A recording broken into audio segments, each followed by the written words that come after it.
Chiquillos, ahora hay hartos conectados ya. Les doy la bienvenida a todos los que están viéndonos en este momento. Ujú. Hoy vamos a estar con el doctor Álvaro González, que es el dueño de la cuenta TTM Dolor Orofacial Tips, ¿sí? Exacto. Y el doctor es cirujano dentista de la Universidad de Talca, además magíster en patología cráneo-cérvico-mandibular de la UNAP. Es Ujú. también especialista en TTM y DOF de la Universidad del Desarrollo y además es docente de pre y posgrado, ¿cierto? Sí. Docente de pre y posgrado en la Universidad de Talca, ¿ya? Así que bacán que nos puedas acompañar hoy día. No, ¿de qué? Po? O sea, yo como buen corazón de docente, a mí lo que más me interesa es un poco dar a conocer en el fondo lo que uno iba aprendiendo con los años. O sea, uno no tiene la verdad absoluta, uno sabe un poquito más porque es más viejo también. Pues, o sea, uno lleva un poquito más de tiempo estudiando, leyendo, pero no es más que eso, ¿ya? Ujú. Así que hay Y gente hoy que se día, dedica, por ejemplo, a leer sí, cosas específicas que nadie más se dedica a hacer, como dice. Hay gente que le da por estudiar eso, leer eso, bueno, esa persona a lo mejor somos nosotros, ya que leemos un poquito más a profundidad. claro. Y Ujú. bueno, hoy día además nos convoca un tema que es bien polémico, que son los Sí, trastornos temporomandibulares y su relación con la oclusión. Así que exactamente. te voy a hacer la primera pregunta. Ya, ok. ¿Existe, existe alguna relación entre la oclusión como factor de riesgo para los trastornos temporomandibulares? Mira, esa es una pregunta que se ha hecho, está muy bien planteada la pregunta en el sentido de que se ocupa bien un término que es súper importante que lo tengamos en cuenta, factor de riesgo, porque esa palabra en epidemiología, en ciencia, es sumamente importante. Cuando uno dice, por ejemplo, que una cosa puede producir otra cosa, habla justamente de factor de riesgo. Por ejemplo, si yo les digo, fumar puede producir cáncer, ¿alguien tiene dudas de eso? O sea, no hay duda, efectivamente ya se comprueba con estudios de muy buena calidad que fumar aumenta el riesgo de padecer cáncer de pulmón, etcétera, lo que sea. Pero no quiere decir que el que fume va a tener cáncer, sino que tiene una Ujú, mayor probabilidad, ¿ya? Por ujú. lo tanto, lo que nosotros debiésemos un poco ir a ver en ciencia es si hay estudios que muestren que la oclusión es un factor de riesgo para enfermarme de TTM. Eso es lo que hay que ir a buscar. Y la verdad Exacto. que estudios de esos hay, ¿ya? Hay varias fases o varios tipos de estudios para poder evaluar causalidad o relación entre dos factores. El primero de ellos son los estudios de asociación, que por lejos son los que más se hacen en odontología, ¿ya? Ahora, no es de los mejores, porque lo único que Ujú, hace un estudio de asociación es decir, que cuando un factor A, que podría ser oclusión, por ejemplo, y factor B, que podría ser algún TTM, están frecuentemente en el fondo presente cuando uno está al otro, no quiere decir que A genere B, ni necesariamente que B genera A, porque puede ujú, haber un C que está más acá arribita y que genere ambos. ujú.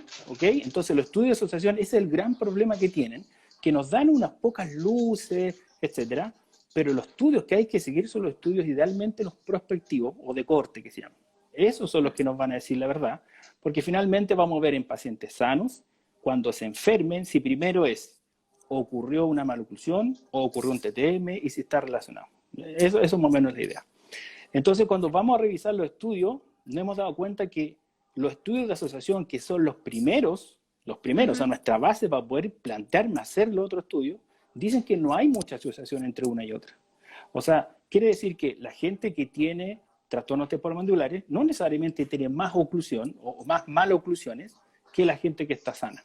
Y al revés, la gente que está en el fondo con o sin maloclusiones no necesariamente tiene más TTM. Entonces, ya partiendo de eso, hoy día no hay una relación entre Ujú. oclusiones y TTM. Por lo tanto, la verdad es que tengo muy poco peso científico para recién o para poder empezar a hacer estudios más profundos.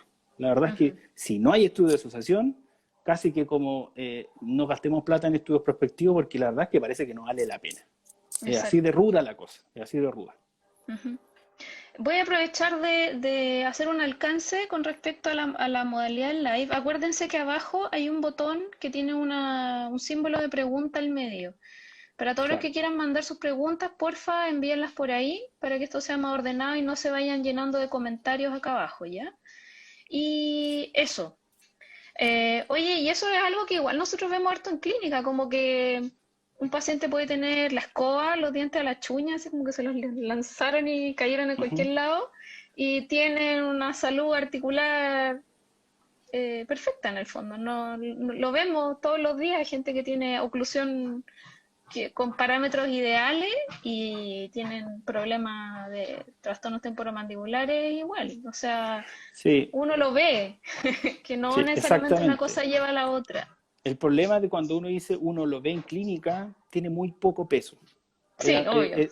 Es lamentable, porque uno Pero la quisiera que evidencia en este momento lo la respalda. práctica de uno fuese más relevante para tomar decisiones en salud. Pero las decisiones en salud no se pueden tomar en base a lo que yo veo en la clínica, sino que Ujú, tiene que ser aplicado el método científico. Entonces, claro, como tú ves esas cosas, hay, por ejemplo, gente que se dedica a manejar oclusión como rehabilitador ortodoncista, que a lo mejor ven lo contrario, que dicen al revés. Yo veo que cuando trato a mis pacientes mejoran. Entonces yo inmediatamente me imagino, ok, si mejoro la oclusión, entonces yo, claro que tiene relación los TTM con la oclusión. Pero hay una ujú. cosa súper importante que no están viendo, es que no están analizando un grupo control. Están Claro. solamente viendo un paciente que trataron y que mejora, pero eso perfectamente es el curso natural de la enfermedad. Y Ujú. eso es algo que se nos olvida muchísimo que existe y que es lo que pasa, el clásico ejemplo del resfrío. Si yo un resfrío lo trato con agüitas de hierba o lo trato con no sé, cualquier otra cosa, el curso natural va a ser más o menos el mismo. Ya, puede que me sienta un poquito mejor, un poquito menos, si tomo algún antiinflamatorio, analgésico, pero el O si curso lo natural va a ser cocino. el mismo. Entonces, no puedo decir, no sé, que yo curo el resfrío con agüitas de hierba porque yo veo que la gente mejora. Eso se llama Ujú, curso natural de la enfermedad. Y en TTM eso es clave que ujú. entendamos que los TTM pasan por pics, vuelven a la línea media, a veces mejoran un poco, vuelven a subir, etc. Entonces hay pacientes que están, sobre todo los crónicos, a veces mejor, a veces peor. Entonces lo que nosotros vemos muchas veces es simplemente o la regresión a la media o simplemente el curso natural de esa enfermedad. Así que no nos podemos basar mucho en la experiencia clínica. Hay que hacerle caso a los estudios. Oye, y al revés, ¿los trastornos temporomandibulares pueden provocar manifestaciones a nivel de la oclusión? Eso sí se ha visto, sistematizado no está, no hay evidencia sistematizada. Eh, hay una publicación, no la tengo acá, que es de Paulo Conti, búsquela del año 2017, que él justamente relaciona, Paulo Conti es de la Universidad de Sao Paulo, de Bauru, y él habla justamente, muestra una serie de casos en los cuales los TTM pueden generar maloclusión. Y es súper lógico, es cosa de ver un paciente con artritis reumatoide, juvenil, por ejemplo, genera alteración al desarrollo y va a generar una maloclusión clase 2. Ujú. A veces una hiperplasia condilar, por ejemplo, genera obviamente asimetría, mordida cruzada, etcétera, a la vez que también un trastorno degenerativo unilateral. Si es unilateral, va a generar mordida cruzada, etcétera. Una efusión, por ejemplo, una inflamación, puede generar también maloclusión aguda. Un trastorno muscular puede generar maloclusión aguda. Y si yo lo veo en clínica, yo perfectamente podría decir, fíjate, tiene una mordida cruzada, la mordida cruzada generó osteoartritis. Pero no nos miramos de vuelta y nos cuesta hacer ese ejercicio de decir, chupa, a lo mejor o lo que ocurrió aquí, una osteoartritis, y producto de eso, la base ósea cambió completamente y obviamente ahora yo veo una mala oclusión. Ujú. Entonces, es súper importante ver esto, ojalá, y que los estudios ahora sean cada vez más jóvenes. Idealmente, en el fondo, que sean estos estudios, se pudieran hacer en niños, porque pareciera ser que la edad donde se está generando la gran problemática de TTM es en la infancia. Ahí donde está la parte clave al parecer. Y finalmente lo que uno ve en la adolescencia es finalmente la explosión o el pic, porque las hormonas parece que hacen todo se inflame, y el ATM parece que es súper sensible, así que por eso es que vemos chicos de 13, 14 años con osteoartritis y que uno lo mira y dice, esto no tiene 6 meses, esto no tiene 3 meses, esto tiene fácil unos 3, 4 años.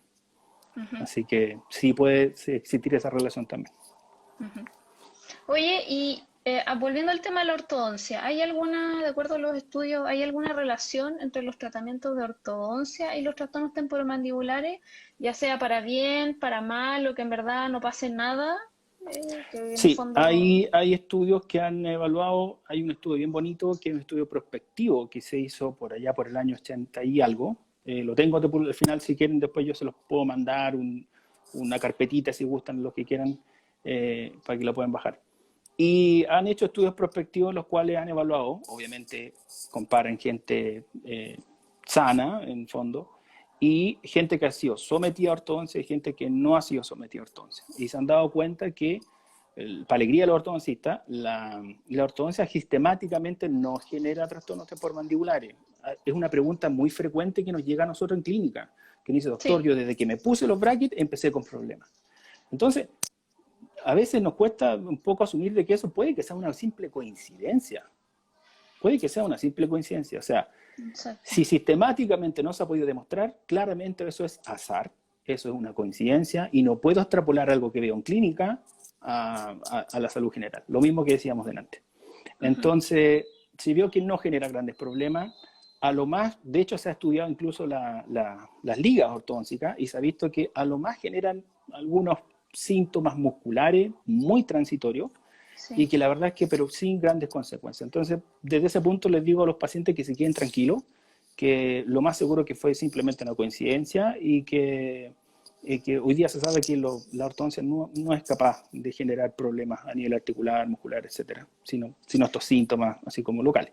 Ahora, al revés, eso. si la ortodoncia, que es la creencia común que tienen todavía incluso muchos ortodoncistas, rehabilitadores clínicos y pacientes, la ortodoncia no te previene de tener TTM.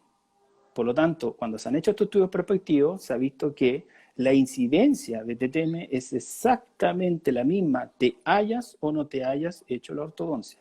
Y eso quiere decir que la ortodoncia no es una vacuna contra los TTM, Ujú. ni esa estabilización oclusal, etcétera, te está previniendo de enfermarte a largo plazo. Y eso es Ujú. sumamente importante porque a veces se indica muchas veces como tratamiento para TTM hacer ortodoncia. Y lo Sí, que se sabe, en el fondo, es que la ortodoncia, sistemáticamente los estudios han demostrado de que no te mejora los TTM por efecto de ella, sino que claro. si yo veo mejoras es, de nuevamente, por el curso Curso natural natural de la de la enfermedad. enfermedad. ¿Ya? Oye Álvaro, ¿y qué pasa si Ujú. un paciente parte el tratamiento de ortodoncia con una patología articular dolorosa ya previa? ¿Qué Mira, pasa en esos casos? la forma más práctica y fácil que yo podría decirle a todos ustedes, deriven todo al TTM. Pero eso en la práctica no se puede hacer. ¿Ya? O sea, hay que asumir de que en el fondo la cantidad de especialistas no está disponible en todas las regiones. Por lo tanto, en el fondo hay que aterrizar a la realidad de cada ciudad, en Santiago yo sé que es más fácil. Muchos ortodoncistas tienen algún conocido TTM por ahí que podrían derivar.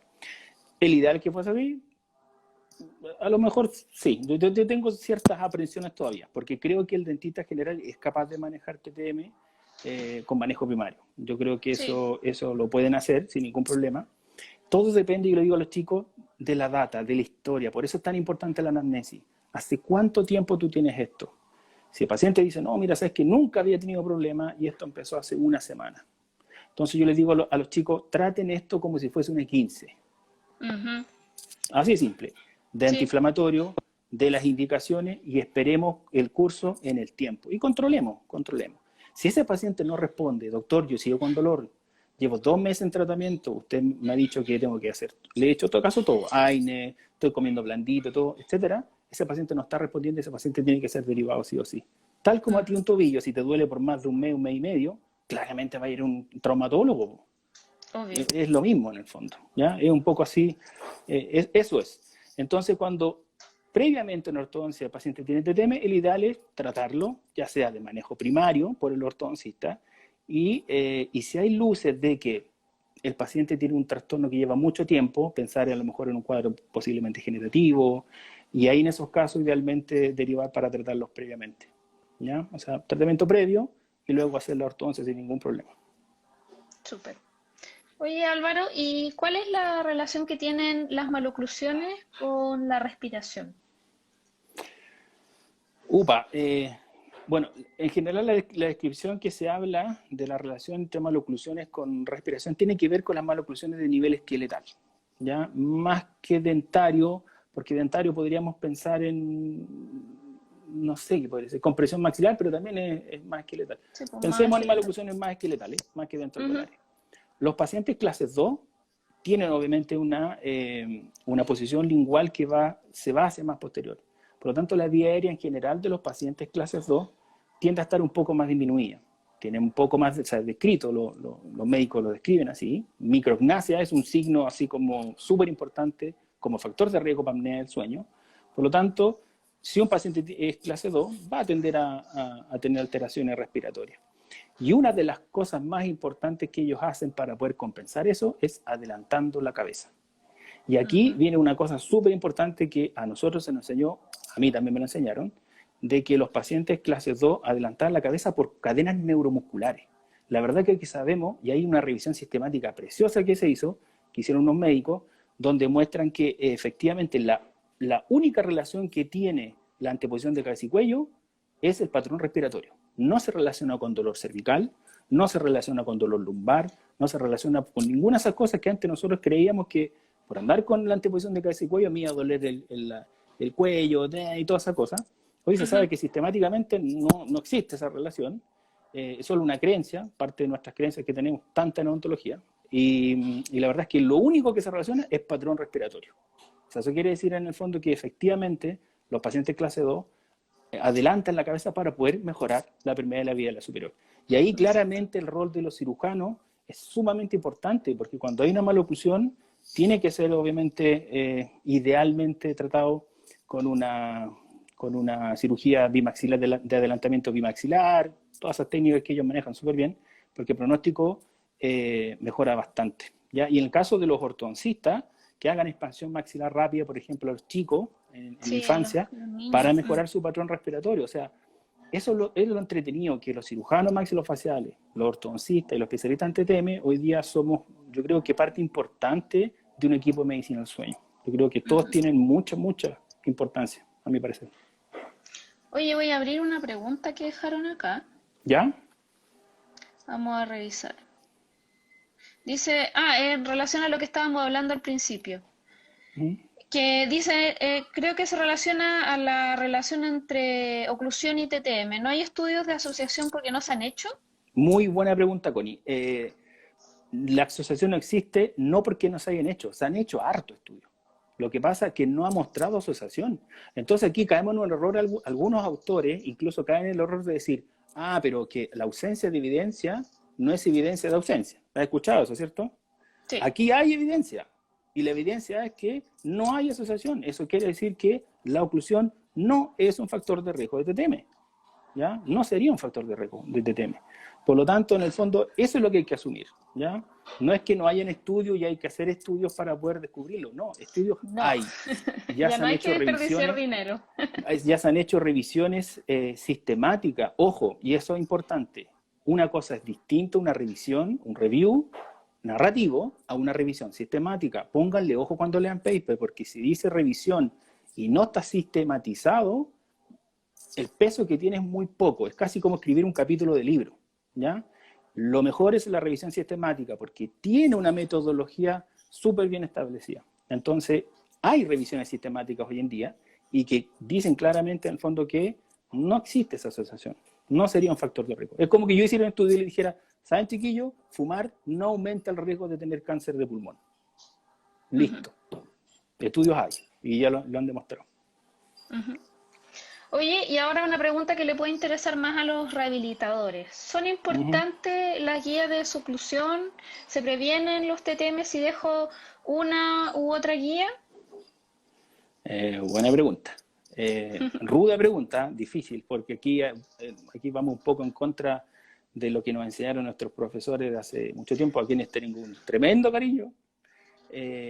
Como por ejemplo los tremendos trabajos que hizo el profesor Miralle, donde él, por ejemplo, mostraba que efectivamente una guía canina generaba una menor actividad electromiográfica. Por lo tanto, uno asumía de que si genera menor actividad electromiográfica, previene de dolor muscular y todas esas cosas. Pero lo que se ha ido viendo en el tiempo es que en el fondo el tener una guía canina no es DESIOR, no es un factor de riesgo. De hecho, el mismo profe Miralle publicó una revisión el año 2016 o 2017, si no me equivoco, donde él incluso dice que la verdad es que tú puedes prescribir con un rehabilitador. Prescribir es como una receta, ¿cierto? Lo mismo. Tú puedes hacer una prescripción y decir, ¿sabes que este paciente no me conviene hacerle guía canina porque voy a tener que hacer muchas modificaciones? A lo mejor voy a tener que hacer una prótesis fija en el canino, voy a tener que dañar ese canino para poder generar eso. Entonces, evaluemos costo y beneficio. Lo que sabemos hoy en día es que, y lo que habla el profe Miray en eso, es que puedes prescribir cualquiera de los dos. No vas a generar un gran drama si a un paciente lo dejas con función de grupo. No le estás generando un daño a ese paciente. Los pacientes funcionan exactamente igual con o sin guía. De hecho, todos los pacientes jóvenes que tienen guía canina, va a llegar un momento que van a tener función de grupo. Porque los dientes se desgastan en forma natural. El desgaste es como tener arrugas, tener canas, es parte de la vida. Así que yo me quedaría tranquilo. Yo me quedaría tranquilo que los reeditores pueden generar guías caninas, función de grupo, que ellos decidan en el fondo. Aquí no es una mejor que otra, los dos se pueden utilizar y lo que sabemos es que en cuanto a salud articular y muscular, no habría grandes diferencias entre una y otra. Ay, llegó una pregunta. Déjame. Ah, ahí está. Dice, ¿qué comentario haría sobre el concepto de articulación mutuamente protegida? Es un tipo de guía, finalmente. Sí, es un tipo de oclusión, un tipo de prescripción que se empezó a utilizar hace muchos años, que más que articulación le llaman oclusión mutuamente protegida, que los dientes anteriores protegen a los posteriores, lo típico, eso es una receta que está escrita en todos los libros de oclusión, ¿ya? Y viene la anatología al final. Claro, pero lo que tenemos que preguntarnos, ¿por qué el concepto de guía canina se aplica solo a humanos? ¿Por qué un tigre no necesita guía canina? ¿Por qué un gato, un perro no necesita guía canina? ¿Por qué una vaca no necesita guía canina? ¿Por qué solo los humanos necesitamos guía canina? Yo creo que nosotros le hemos dado superpoderes o otorgado superpoderes a la guía canina que no tiene. Yo creo que no tiene. Y a veces se nos olvida que el canino cumple un rol que es súper simple, que es desgarrar alimento. Para eso sirve el canino, para desgarrar alimento. Ahora, si está en el fondo presente una guía o no, no sé si será, yo creo que no es importante porque la verdad es que cuando la ocupamos, si la guía canina no la ocupamos prácticamente nunca. Claro, no estamos así probando la guía en el día a día. No, y en la masticación ya se ha visto que algo podría participar, se ha descrito que la presencia de guía canina está asociada a un patrón masticatorio más vertical, cuando no hay guía canina es más horizontal, pero en ningún punto hemos determinado si esa vertical es más saludable que la horizontal. No, en ningún punto de vista. Exacto. Así que yo creo que ya tenemos que un poco ir abandonando estos conceptos natológicos, un poco ya están tan arraigados en el fondo. Y se entiende porque yo creo que no ha habido gente que a lo mejor ha tenido el tiempo, la voluntad de estudiar a fondo estos conceptos de oclusión. Yo creo que nos hace falta. Sí, es que yo digo a los chicos, a mi alumno de pregrado, posgrado, les digo, no puede ser que en cariología yo veo que avanza, pero de una manera impresionante, la ciencia. Hacemos cosas, hoy en día nuestros alumnos hacen cosas que cuando yo estudié ya no hacen, ¿ya? Ya no ocupan una fresa, no eliminan caries y luego sellan. Ellos sellan caries, están sellando caries. Es una locura, digo, pero ¿cómo sellan caries? Y uno dice, pero ellos tienen evidencia atrás que dice que si tú sellas, esa lesión se va a detener. Claro. En periodoncia han avanzado, en rehabilitación, entonces todo avanza menos oclusión. Sigo viendo clase el año 2020 con las mismas diapos de hace 30 años. Eso no puede ser. No puede ser. O sea, tenemos que avanzar, tenemos que generar estos cambios. Evidencia hay, lo que pasa es que parece que no la queremos asumir. Así es. Ya mira, aquí preguntan por las interferencias. Odontotips Chile. ¿En las interferencias en relación a los TTM, yo creo? Sí, o sea, en el fondo, si tienen, si tienen relevancia o si son peligrosas las interferencias. Yo creo que tampoco son algo amenazante. Puede que tengan pueden tener algún problema a nivel local. A nivel local, si hay un diente a lo mejor que contacta más que otro, sobre todo los supracontactos, ¿ya? Los supracontactos que son contactos un poquito más altos, etcétera, puede generarse a lo mejor un problema local del diente, ¿ya? Que a lo mejor tenga un poquito de movilidad, cosas así. Pero de que ese contacto prematuro, supracontacto, genera algún problema, o que durante la guía si contacta un diente del otro lado, genera problemas, etcétera, la verdad es que es muy difícil. De hecho, las rehabilitaciones, por ejemplo, sobre implantes, las rehabilitaciones gigantes, muchas veces se dejan con oclusión balanceada bilateral. ¿Y cuál es el problema? ¿Cuál es el problema? O sea, en el fondo, la gente vive feliz con su oclusión balanceada bilateral y puede comer, y puede hablar, y puede hacer todas sus funciones normales sin ningún problema. Aquí la importancia de la guía anterior. lo mismo. Sí, La guía anterior es exactamente lo mismo. De hecho, el antes mismo se nos cuento. decía incluso, ¿te acuerdas de la inclinación de la guía anterior? Tiene que Sí, ser más o menos 5 grados de la guía. Bueno, de la guía ahí sí. sagitocondilar. Se han hecho estudios, se ha visto que no existe asociación entre la guía dentaria y la guía cóndilo-sagital o en el fondo la inclinación de la eminencia del temporal. También son cosas que en el fondo que antes creíamos, resulta que hoy día los estudios han demostrado que no es tan así. Eh, yo creo que de verdad hay que... eh, todas estas cosas vienen de una cosa que se llaman escuelas de oclusión. Sí, Y las escuelas de oclusión hoy por día ahí no las... la No las dice la UFRO. la La UFRO, sopla la bien. UFRO. Hasta la UFRO, bien. Sí, Las escuelas de oclusión son justamente eso, son un grupo de expertos que ante la ausencia de evidencia pusieron se lo que pusieron de acuerdo. creían, pero que está súper bien cuando tú no tienes nada, tienes que juntarte con tus amigos y decir los más expertos que expongan. Pero una vez que ya se puede hacer investigación, hay que empezar a preguntarse si lo que creíamos era verdad o no. Y eso existe hoy en día, hoy hay evidencia de eso. Entonces, las escuelas hoy día ya no deberían existir. En ortodoncia, ¿para qué decir? La escuela yo soy un contrario a todo esto de las escuelas, porque mucho de eso hay creencia.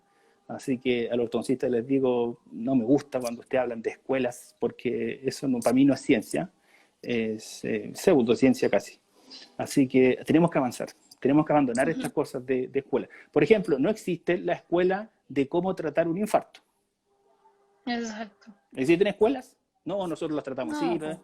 ¿Qué existe? Una sola cosa que lo dice la Academia Internacional de Enfermedades Coronarias, etcétera, quien sea. Porque ellos tienen evidencia acumulada y han visto y se han puesto de acuerdo en base a la evidencia que este es el mejor tratamiento. ¿Ya? Entonces no puede ser que en odontología uno haga una cosa, otro hagan otra, todo porque no, es que mi escuela dice esto, mi escuela dice esto otro, y la evidencia, cero, pamplina. Eso no puede ser, tenemos que abandonar ese sistema antiguo. Mira, aquí hay otra pregunta. ¿Hay evidencia entre TTM y daño periodontal? Como Eh, relacionado a trauma oclusal, igual yo creo que podríamos meternos con ya, ese sí. tema. Sí, porque TTM me estoy yendo inmediatamente a lo sistémico. Los periodistas son súper Sí, sistémicos hoy en día.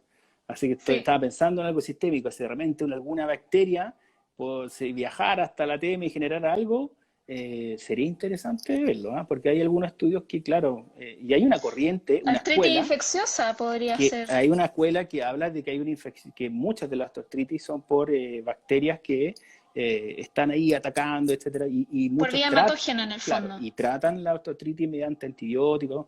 Hay una escuela en Argentina que se habla mucho de eso, pero la verdad es que evidencia, yo he visto re poca, muy poquita, entonces no creo que haya por ahí.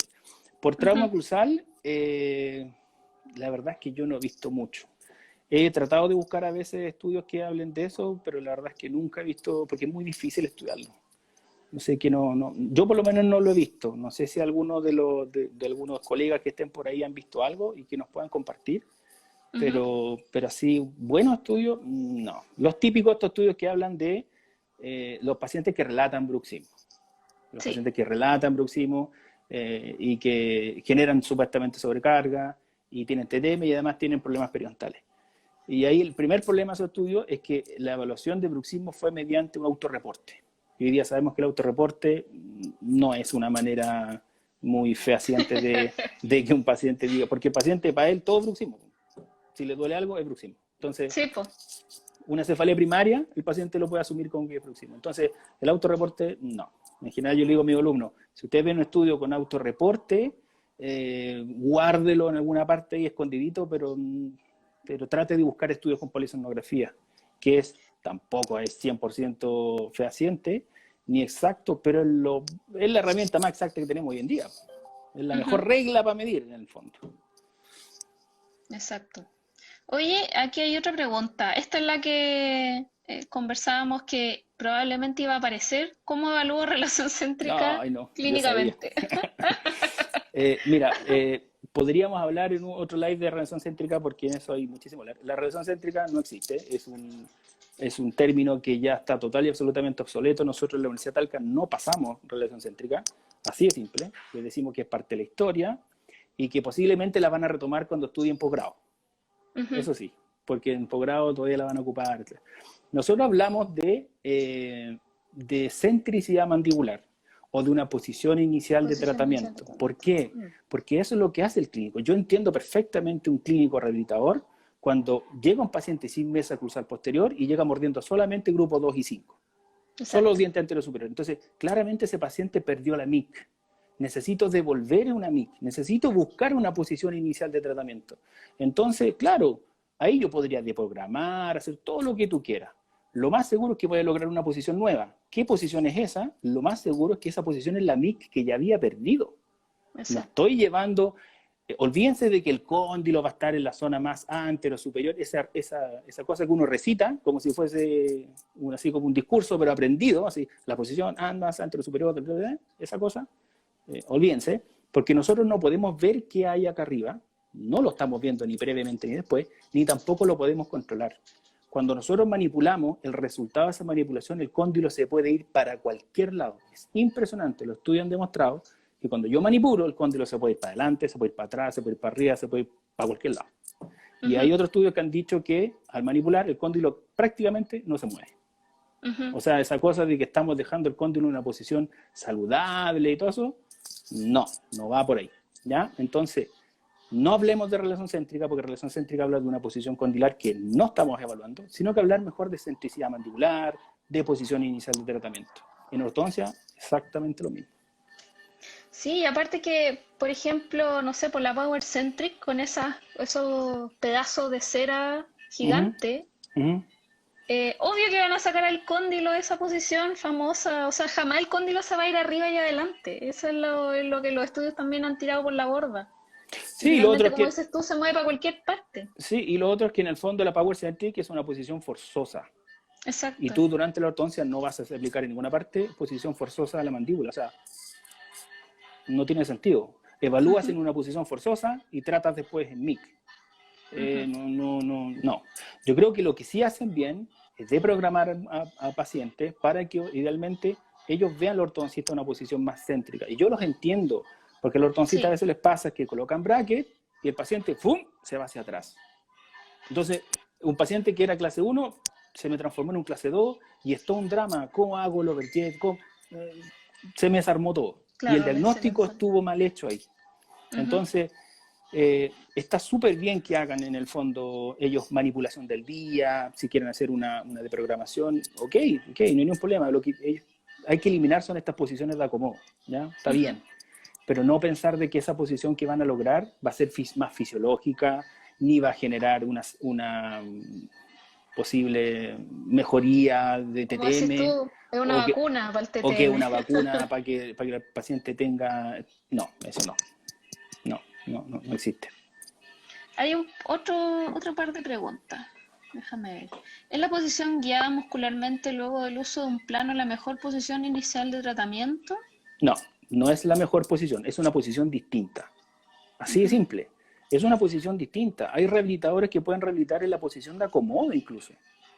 Y hay rehabilitadores que lo hacen. O sea, un paciente que perdió la mesa cruzal posterior, que era clase 2, acomodó su mandíbula hacia adelante, quedó como clase 1 y lo quiere rehabilitar en esa posición. Es la cosa más terrible del mundo. O sea, eso va en contra de todo. Bueno, hay clínicos que lo hacen.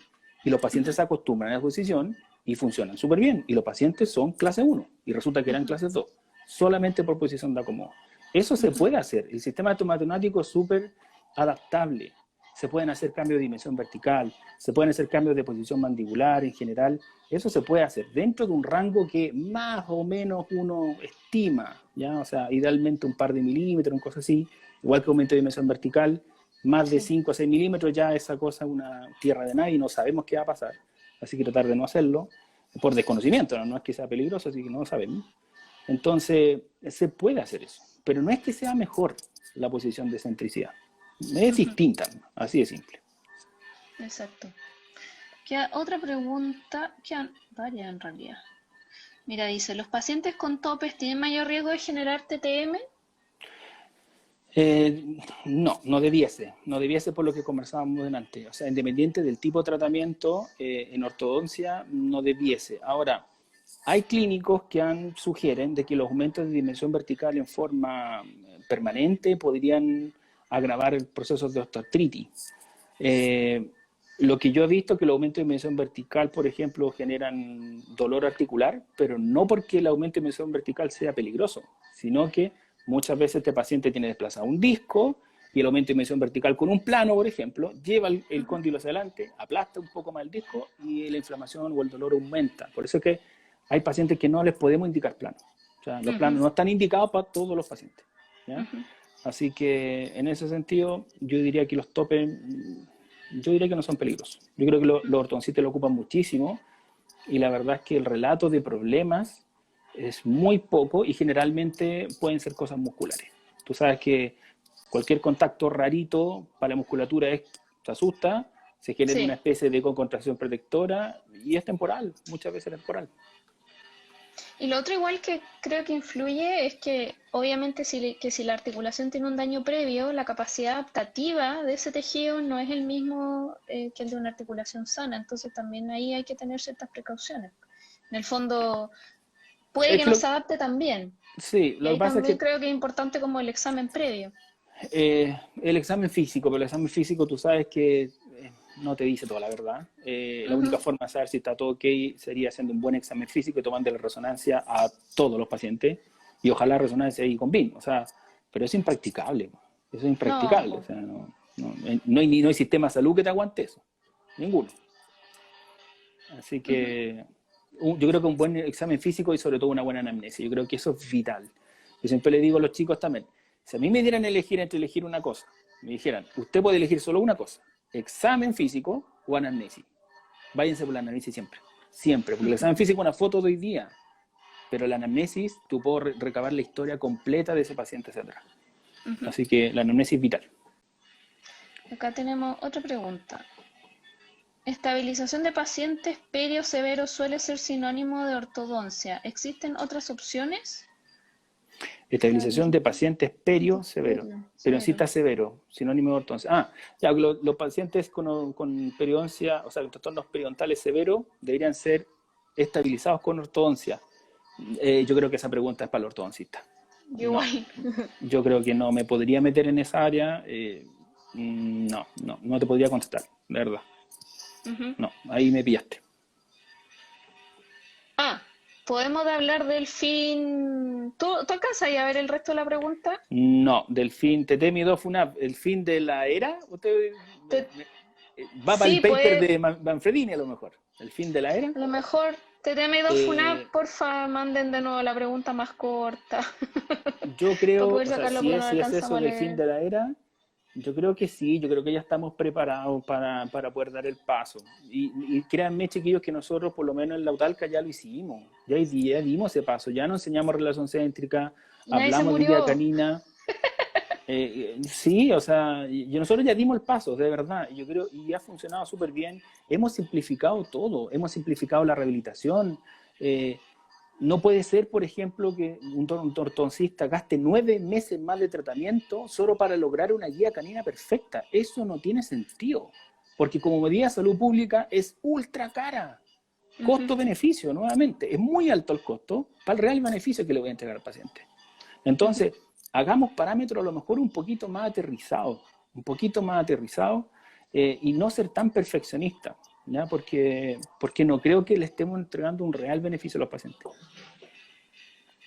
Voy a poner otra pregunta. Dice, TT-Mi2 frotamiento en eso. Súper bien. Yo creo que se puede hacer, no hay ningún problema. Ahora, yo tengo una ventaja en la Universidad de Talca, que en la Universidad de Talca nosotros trabajamos por unidades, y nuestra unidad de TT-Mi2 dolor facial, y también está cargada la locución, nosotros entregamos los contenidos desde primero hasta posgrado. Es vertical.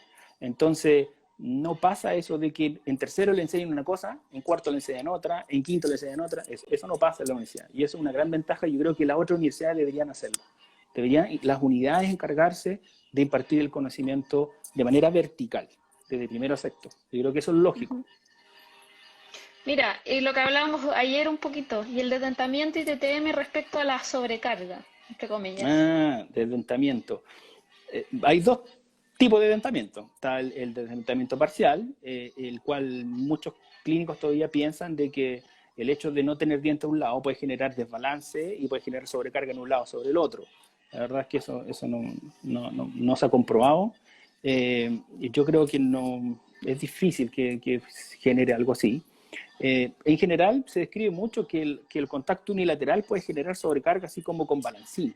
Pero la verdad pensemos Como que palanca en el fondo. claro, como palanca, pero eso ocurre en forma normal todos los días. Cuando yo como un trozo de maní por mi lado derecho, ¿qué estoy haciendo? Generando Palanca. palanca. Si como por el lado izquierdo, ¿qué hago? Generar palanca. Todo el día. Esa palanca, esos movimientos en el fondo que se hacen, son parte de la vida. Son parte de la vida. Todos los días generamos palancas. En este caso podrían ser clases 1, ¿sí? Puede ser. Todos los días. ¿Ya? Y en cuanto al eventulismo, no, se ha visto que no.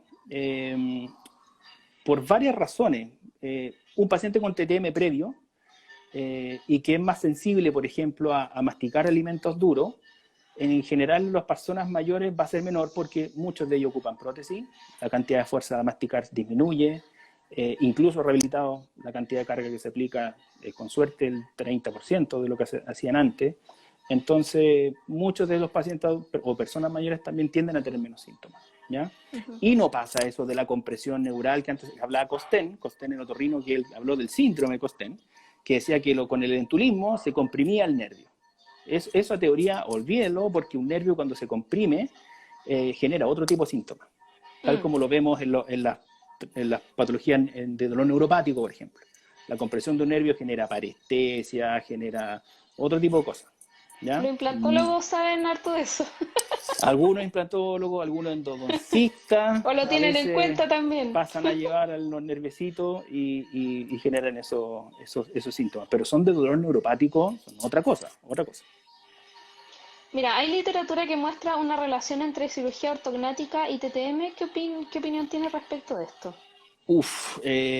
Hay poca evidencia y la que hay no es tan buena, ¿ya? Hay ciertas luces que nos pueden decir de algunas cositas. Yo, por ejemplo, a mí me preocupa un poco que la tasa podríamos decir, de incidencia de trastornos degenerativos o de lo que llaman reabsorción condilar progresiva. ¿Conocen ese concepto, cierto? Es como una osteoartritis agresiva, por decirlo así. Es más alta en los pacientes que se someten a cirugía que en la población normal, ¿ya?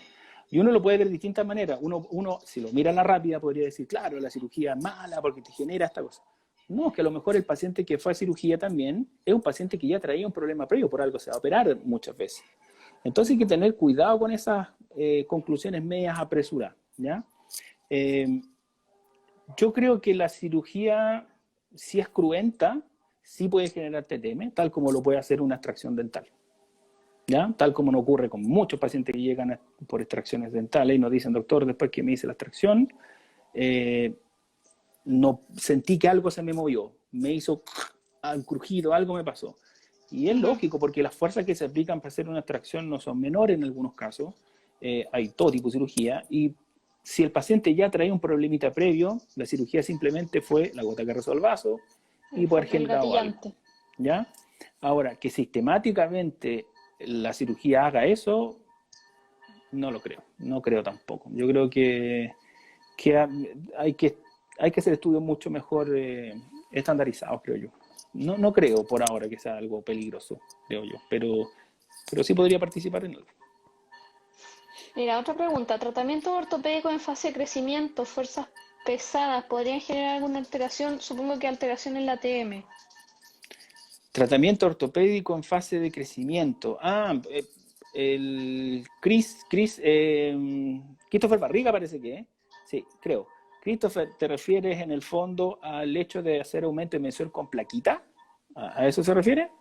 Porque las cargas pesadas se puede estar refiriendo a expansión maxilar, se puede estar refiriendo a máscaras, por ejemplo. No sé. Ahí podría comentar el Christopher. Falta un poco de elaboración de la pregunta. Mira, Sí, preguntas más cortitas, chiquillos, para que se puedan alcanzar a leer. Esta es de lo que hablábamos antes, la mandó el Pablo. ¿Qué evidencia tiene la de programación y en qué ocasiones la recomienda o si es Está necesario? atrasado, Pablito, se conectó recién.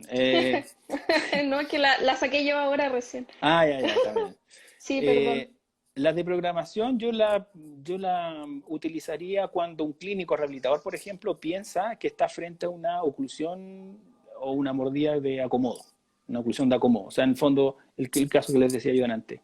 Paciente que posiblemente tenga una posición de acomodo porque no tiene mesa oclusal posterior, no tengo con qué morder, tengo que morder y llevar la mandíbula hacia adelante para estabilizar mi mandíbula. Ahí sí se puede hacer una deprogramación y tú llevas finalmente a la céntrica, o sea, perdón, a tu mic que habías perdido. Eso es, devolver la mic en el fondo. No es más que eso, en ese caso. Y en el caso del ortodoncista, lo mismo, posiciones de acomodo, y muchos, los ortodoncistas lo ven esto, que los pacientes que son clases 2 muchas veces adelantan el mentón por un tema estético también. A veces por un tema estético, a veces por un tema de sentir en el fondo que hay más contacto. Entonces, si tú deprogramas, haces una deprogramación del día, alguna manipulación simple, o una deprogramación con algún dispositivo, que sea, pero rápido, o sea, eso de colocar un plano para deprogramar por 3 meses, 24/7, yo creo que es una exageración. O sea, lo que estáis haciendo finalmente es casi, sobre todo si el paciente tiene osteoartritis, es estimular una remodelación de los cóndilos y entiéndase remodelación como que no es algo saludable. Remodelación es, tú estás degenerando hueso. No es bueno hacer eso. Así que ya se ha visto que una deprogramación rápida es fácil, no es tan complicado. Así que una plaquita podrías colocarla 3 días, 5 días, 7 días máximo, yo creo, y listo. Pero una manipulación bien hecha debería bastar. Oye, última pregunta, cortita para poder ver el tema de los papers después. ¿Cuál es pero la mira, relación no, pero dale que... nomás, si por último los papers yo armo una carpeta y la publicamos ya, para que ellos los bajen, ¿sí? Porque no perdamos tiempo en los papers. ya, genial. Ellos después los leen. Les vamos a recomendar algunos papers a todos los que están por aquí. Vamos a publicar el link en Instagram para que puedan ahondar Sí. un poquitito más en el Mira, tema. TTM Ufro dijo algo sumamente importante que no le hemos tocado. El tema de las posiciones de acomodo por dolor. Hay posiciones que se denominan posiciones antiálgicas, posiciones de acomodo por dolor, hay varias formas en las cuales los pacientes no pueden llevar su mandíbula o no la pueden tener en mic por dolor, retrodiscal muchas veces. Entonces la mandíbula cambia de posición, lo que decíamos antes. Entonces, si yo veo a este paciente y veo que tiene una mordida cruzada o tiene en ese caso yo lo manipulo, voy a encontrar una discrepancia entre relación céntrica y mic más o menos grande. Pero no es porque él tenga esa discrepancia, sino que es la consecuencia del problema inflamatorio. El problema Es como estar inflamatorio cojo. hace que la mandíbula se gire, y si yo la manipulo, se va a ir para atrás. Y voy a decir, oh, mira, tiene una discrepancia entre relación céntrica y mic muy grande, así que usted hay que programarlo, hacer ortodoncia, hacer todas esas cosas. Y resulta que a veces solamente inflamación articular y que se maneja a veces de manera muy sencilla, con manejo primario. Exacto. Oye, ahora hablando igual de la oclusión, pero de otro tema un poco diferente, nos vamos a alejar un poquitito de esto. ¿Cuál es la relación que existe entre la oclusión y la memoria? Que es algo que también le interesa mucho a los rehabilitadores. Y a los odontogeriatras. Y a los odontogeriatras, sí. Sí. Sí. Mira, la verdad es que hace ya un buen tiempo que están saliendo algunos papers que describen de que los contactos oclusales serían capaces hay varias vías que se han postulado, bueno, obviamente núcleo trigeminal, donde da toda la información proprioceptiva, y luego eso estimularía el flujo sanguíneo, perdón, en estructuras del cerebro, ¿ya? Como el hipocampo. Entonces, la masticación, al parecer, favorecería que haya un buen flujo sanguíneo hacia el hipocampo. Y cuando no están presentes los dientes, se disminuiría ese flujo, por lo tanto, se vería afectado capacidades neurocognitivas como la memoria, ¿ya? Entonces, lo que se ha visto es que, y en estudios en ratita, se ha visto que cuando se hacen estudios y comparan dieta blanda con dieta dura o normal, y después se sacrifica la ratita, obviamente, se ha visto que hay mucha mayor sinapsis en esa zona, en las ratitas que comen alimentos duros versus los que comen alimentos más blandos. Entonces, hay toda una teoría, toda una tendencia a pensar de que mantener los dientes siempre es importante, obviamente. Pero hay una tendencia a decir de que los dientes, dentro de todas las funciones maravillosas que tiene, podría ayudar a tener funciones de protección neurocognitiva, ¿ya? ¿Por qué los odontogeriatras han visto, por ejemplo, que justamente los pacientes que a medida más van perdiendo dientes tienen más problemas neurocognitivos? Entonces, claro, podría ser que al revés, que lo neurocognitivo te hace que tú pierdas más dientes por a lo mejor por descuido o por qué sé yo, no sé. Pero está la puerta abierta. Está la puerta abierta y por ahora está la cosa ahí. Está dando bote la pelota. Y en posgrado de rehabilitación, de hecho hace poco hice una clase de justamente de fisiología de la masticación y les comenté de que obviamente mantener los dientes es sumamente importante porque esa función no devolveríamos con los implantes. ¿Ya? Ujú. Así que siempre vamos a tratar de mantener O los dientes. sea, el diente natural, el implante no cumple El tampoco la implante misma no función. cumpliría Mira, con, no uno cumpliría con eso. pensaría que igual algo le hace, le traspasa ahí de información No, al cerebro. al, no, al parecer no. Así que Mira. siempre mantenerlo de ahí. Los endodoncistas son los capos en eso, en mantener nuestros dientes ahí en posición. Oye, aquí aparecieron más preguntas. Ujú. Dijeron Em, algo de Botox, creo. Siempre sale el Ay, Botox, ¿o no? sí. Botox, Sí, es yo que creo que ya lo hablaron ya. sí, de hecho, bueno, para los especialistas en todo caso tenemos un live organizado de eso, o sea, un Zoom. Y vayan igual al Instagram de la sociedad porque tenemos un resumen de un live que tuvimos con la doctora Casals hace un par de semanas Sí, y hablamos sí, sobre toxina botulínica y dolor orofacial. sí. Aquí dice P. Nunca, no, Bobadillo, lo importante es decir Bobadillao. que nunca ocupar Botox para bruxismo. Yo creo Exacto. que listo, se acabó. ¿En qué caso sería más útil usar una férula oclusal? Pero ahí me perdí porque no sé a qué se referirá. Yo creo que ¿La de eso, programación quizá? no, yo creo que es como para TTM en general, indicar Ah, el plano. La verdad es que nosotros en la UTAL a los chicos les enseñamos que los planos se pueden indicar en ciertas ocasiones, muy específicas. Por lo tanto, como es tan sensible el tema del diagnóstico, tiene que tener una claridad absoluta de que el diagnóstico está correcto para poder indicar un plano. Si no, mejor, ante la duda, no lo indique. derive. Siempre y cuando un paciente no tenga riesgo de apnea del sueño, porque sabemos que los planos obviamente generan una obstrucción de la vía aérea superior. Por lo tanto, el clínico que lo va a indicar tiene que saber hacer anamnesis de sueño. Si no sabe hacer anamnesis de sueño, está colocando algo que puede ser peligroso en su paciente. Ujú. Entonces, te fijas que antes era súper fácil tratar TTM. Si antes era, Plano. ¿usted por qué viene usted? No, me duele la mandíbula aquí un poco, no tema. Ah, ya. ¿Y No se bruxa? diga más. ¿Está estresado? Sí, plano y para la casa. No se diga Listo. más. Tome un Está plano. tratado ese paciente. Antes era súper sencillo porque sabíamos poco. Ahora que sabemos cosas mucho más específicas, se nos complicó la cosa. Y nos dimos cuenta que los planos no sirven siempre, ¿ya? No sirven siempre. O sea, claramente un plano en un paciente con apnea del sueño puede agravar su apnea y eso es, estamos metiéndonos en un tema árido, que raya en lo ético, pero es brutal. Esto es lo mismo que nosotros utilicemos tratamientos que aumenten la presión arterial en un paciente hipertenso de Mm, manera consistente todos los días. ujú. Eso es, para algunos, negligencia de tomo y lomo.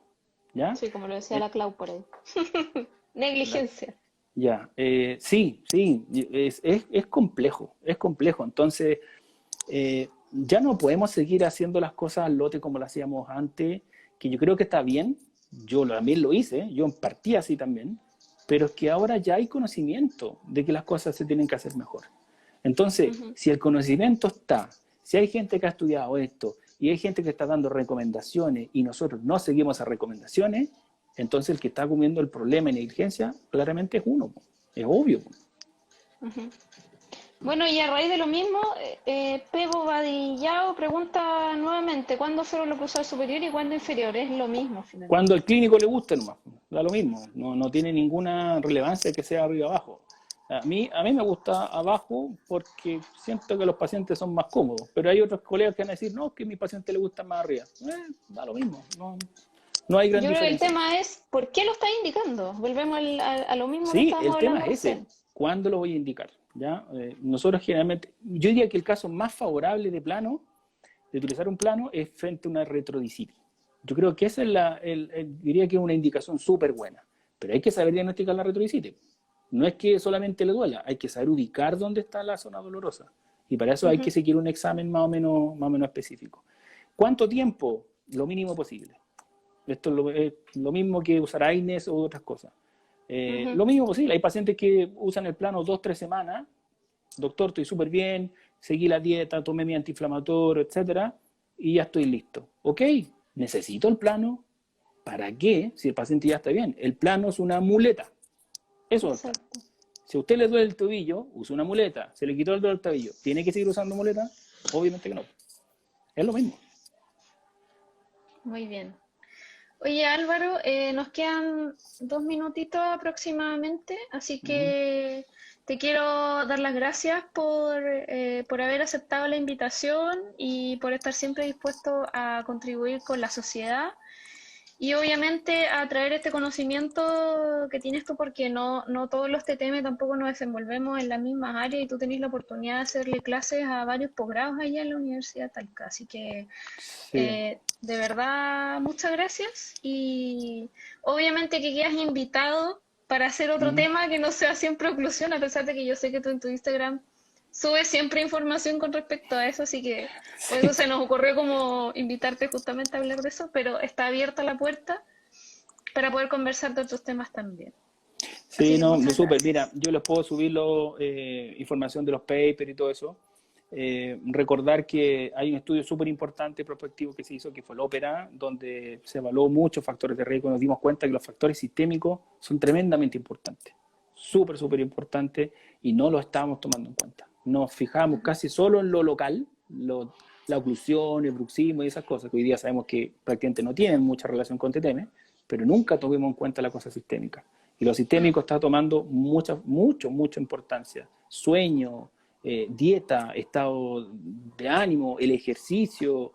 O sea, mantener una buena salud, yo creo que es la mejor manera de prevenir toda esta cosa. Volvemos al mismo consejo general para todas las enfermedades, Sí, sí, adecuado estilo de totalmente. vida. Totalmente. Así que eso, pues, Álvaro, muchas Ya, pues. gracias No, y súper. espero tenerte por aquí de nuevo en Ya, una pues no, próxima cuando gusten, ocasión. chiquillos, cuando gusten. Así que gracias a todos los que se conectaron. El live va a quedar disponible por 24 horas para que lo vuelvan a revisar. Y vamos a estar subiendo igual un resumen sobre los tópicos más importantes que conversamos, casi como un resumen. Va a quedar disponible también en el Instagram. Así Ya, que pues no hay eso. problema. Súper. Y Cuídense yo les voy a todos. publicar los papers. Eso. Bacán. Ya. Cuídense. Chao, Chao. chao.